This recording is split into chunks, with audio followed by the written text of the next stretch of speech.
भगवान श्री कृष्ण जी के अनन्य भक्तों को अनंत सादर प्रणाम।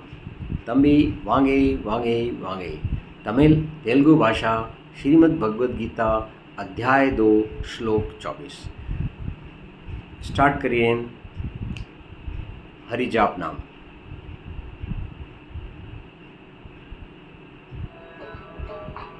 ओम नमो भगवते वासुदेवाय नमः। आपने अर्जुन को समझाया। अच्छेद्यो यं दाह्यो यं क्लेद्यो शोष्य एव च नित्यः सर्वगतः चलोऽयं सनातनः।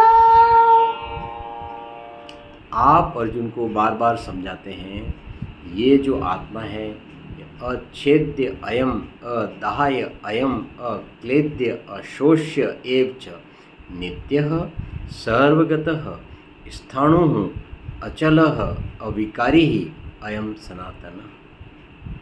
आइए इसी बात को हम तमिल भाषा में सीखें। தமிழ். இந்த ஆன்மாவை வெட்ட முடியாது, எரிக்க முடியாது, ஈரமாக்க முடியாது, உலர்த்த முடியாது. இது நித்தியமானது, எங்கும் நிறைந்தது, உருவமற்றது, நிலையானது, அசைவற்றது, என்றும் இருப்பது. आइए तेलुगु. తెలుగు. ఈ ఆత్మకు వెజ్జవేయడం, దీనిని కాల్చడం, తడపడం లేదా ఎండబెట్టడం సాధ్యం కాదు. ఇది శాశ్వతమైనది, సర్వవ్యాప్తమైనది, మార్పులేనిది, అచంచలమైనది, స్థిరమైన ప్రకృతి కలిగినది మరియు శాశ్వతమైనది. संगीत की भाषा में. छिदने न जलने और गलने, सूखने वाला कभी, यह नित्य निश्चल फिर सनातन और है सर्वत्र भी।